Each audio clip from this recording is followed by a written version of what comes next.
Meet Andrew, Carlos, Miriam, Becca, and Fernando. They think simple as they change their neighborhood block, one person at a time. Simplicity isn't just the name of their ministry. The simple approach they use is at the heart of any successful urban outreach. Simplicity missionaries survey their community to understand them. After learning about the neighbors, they narrow their attention to both sides of their street block. The goal is to build lifelong relationships with their immediate neighbors. This is a low-income area. People here work several jobs and have little time for family, home activities, or even house chores. So the missionaries lend a helping hand and start by making a visible difference. I help out with a lot of the cleanup, and that's one of my favorite activities. To be out on the street picking up trash, just having people see that there's a presence in the community that cares for the neighborhood. And that's actually my favorite method of meeting people. We went door to door and asked them if they wanted us to pick up trash from their yard and cut their grass or plant flowers. And so many of them gave their permission for us to do that, and so we've been doing that every week. And one lady here on the corner said, well, we didn't know if you guys were, who you were, or what you were going to do, but then we saw you out there cleaning up and then we knew that you were doing a good thing. There's other reactions like, well, these people are cleaning their community, so we should too. And so people have picked up, their rakes, their shovels, and they said, oh, we'll take care of our own yard. We're just going to redo our whole yard. One of the neighbors did that. We're having to find a way to let people see our Christianity, see Jesus through our actions. What they need to see is that despite what culture is telling them, what they're seeing on TV, what the perceptions are around them, that Christianity matters in their lives, that it does bring good to their lives in a tangible way. It's obvious to anyone who crosses the street that there is something different here. It's clean, it's pretty, it's growing.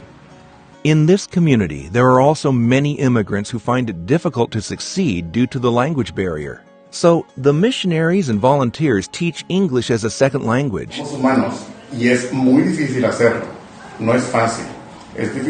of the teachers, Carlos, is from Mexico, and English is new to him. He arrived about 1.5 years ago. Today, he is proficient in the English language and is passing down his knowledge. Carlos selected the Bible as one of his textbooks. He believes in the power of God to enable even a mute to speak. By using the Bible, Carlos empowers his students for a life of service with the new language they are learning. It's beautiful. It's an unforgettable experience to learn how to speak English and at the same time the things of God. And I know that it's wise to fear the Lord because He's the one who gives us life. As these students become fluent, they receive assistance in drafting a career path and finding a job. This is a simple program, but it touches people where they need most. It's like when Jesus healed the blind. This is helping people to see and navigate in a different culture. Another much-needed service here is mentoring the children. The parents of this community work hard, and the children have a lot of time alone. So Simplicity missionaries host the children on a regular basis so they can learn to use their time wisely. The kids like it here so much that they come on their own and visit often. Here they play games, they make new friends, and they learn about Jesus through songs and Bible stories. They each come here for different reasons. Because it's fun. I love learning about Noah and Jesus. Because I love them. The activities. Because it's fun. Because it spreads some joy in people's life. Michelle's children also come to the center. For her, Simplicity has been a lifeline. She learned about this community center when Andrew came by her house to do a survey. She was extremely hopeless that day. She was at the darkest point of the most difficult situation in her life. So when Simplicity came to my home, I didn't even want to see them. They had a list on a piece of paper of all these different community services that they offered. One of them was Bible study, help with your finances, that type of thing. I signed up, I checked off every one. And I always wanted to do Bible study, but I never had an opportunity, so I was interested. As she showed interest in the different services, Michelle began to open up, and she felt a positive connection to the missionaries. They asked Michelle to pray for her and her situation. Losing her kids to social services was a devastating experience. It was really hard, losing my kids. And as she started to pray, I felt this tingly, warm sensation come down through the top of my head. And it hit my neck. The hair on my neck stood up. All of a sudden, I felt happy. I had this overwhelming feeling that everything was going to be all right, that I was going to get my kids back.